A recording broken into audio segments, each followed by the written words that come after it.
सोचो आप एक ई कॉमर्स ऐप में एक simple add to cart button बना रहे हो। जब यूजर इस पर क्लिक करता है तो डेटा बैकएंड एपीआई पर जाना चाहिए।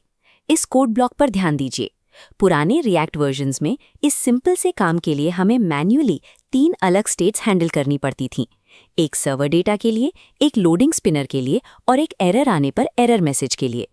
हर एक नेटवर्क रिक्वेस्ट ट्रिगर होने से पहले इस सेटिंग लोडिंग ट्रू लिखो, अपना रिक्वेस्ट एक ट्राई कैच ब्लॉक के अंदर डालो और रिस्पॉन्स आने के बाद वापस इस सेटिंग लोडिंग फॉल्स करो। ये रेपिटेटिव कोड हमारे कंपोनेंट्स को बहुत लंबा और कॉम्प्लेक्स बना देता है। एक छोटा सा एपीआई कॉल मैनेज करना फ्रस्ट्रेटिंग प्रोसेस बन जाता था। सिर्फ एक बटन क्लिक हैंडल करने के लिए इतना सारा बॉयलर प्लेट कोड लिखना रियल प्रॉब्लम थी। रिएक्ट 19 का नया यूज एक्शन स्टेट हुक इसी एक्स्ट्रा कोड को हमेशा के लिए हटाने के लिए बनाया गया है। यूज एक्शन स्टेट रिएक्ट का एक नया सोल्यूशन है जो आपके असिंक्रोनस एक्शंस और उसकी पूरे स्टेट लाइफ साइकिल को एक ही जगह बंडल कर देता है। सोचो एक रेस्टोरेंट का सीन, कस्टमर अपना ऑर्डर वेटर को देता है। यहाँ वेटर हमारा यूज एक्शन स्टेट हुक है और ऑर्डर एक्शन डिस्पैचर। जब तक किचन यानी सर्वर एपीआई खाना बना रहा है, वेटर ऑटोमेटिकली स्टेटस ट्रैक करता है। ये कंटिन्यूसली स्टेटस चेक करना हुक का इस पेंडिंग स्टेट है। जैसे ही किचन का काम खत्म होता है, वेटर ऑर्डर टेबल पर ले आता है। रिएक्ट में ये हमारा नया स्टेट है।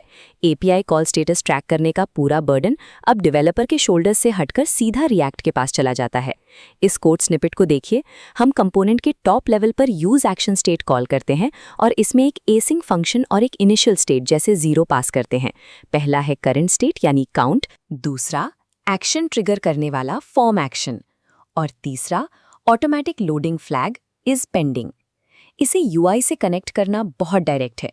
आप इस फॉर्म एक्शन वेरिएबल को सीधा एक नेटिव HTML फॉर्म के एक्शन प्रॉप में पास कर देते हैं। फॉर्म सबमिट होते ही इस पेंडिंग का यूज करके बटन डिसेबल कर सकते हैं और एक लोडिंग स्पिनर दिखा सकते हैं बिना एक्स्ट्रा यूज स्टेट लिखे। इस हुक को नेटिव HTML फॉर्म से कनेक्ट करने पर react complex loading life cycles को बिहाइंड द सीन्स मैनेज कर लेता है।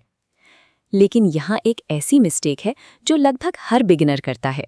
अगर आप इस एक्शन को बिना किसी फॉर्म के डायरेक्टली एक स्टैंडर्ड बटन के ऑन क्लिक हैंडलर में अटैच करने की कोशिश करेंगे तो कोड फेल हो जाएगा।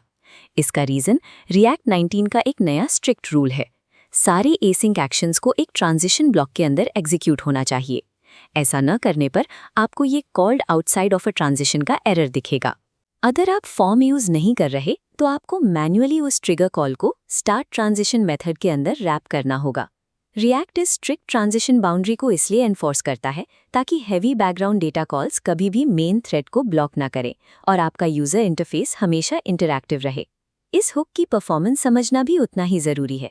अगर कोई यूजर बटन पर जल्दी 5 बार क्लिक करता है तो कॉल्स पैरेलल एग्जीक्यूट नहीं होती। रिएक्ट उन एक्शंस को एक क्यू में डालता है और उन्हें सीक्वेंशियली एग्जीक्यूट करता है। ध्यान रखें कि इस हुक को हर जगह यूज नहीं करना है। स्टैंडर्ड लोकल यूआई चेंजेस जैसे डार्क मोड टॉगल करना या मॉडल ओपन करने के लिए अभी भी यूज स्टेट ही बेस्ट ऑप्शन है। और अगर आपको बिल्कुल इंस्टेंट यूआई अपडेट्स चाहिए जो सर्वर रिस्पॉन्स का वेट ना करे, जैसे इंस्टाग्राम का लाइक बटन, तो इस हुक को यूज ऑप्टिमिस्टिक हुक के साथ पेयर करना चाहिए। अगर हम इन नए रूल्स को सही से फॉलो करें तो use action state async data mutations handle करने का सबसे क्लीन शॉर्टकट है। पुराने मेसी एपीआई कॉल्स और बॉयलर प्लेट स्टेट्स को अलविदा कहने का टाइम आ गया है।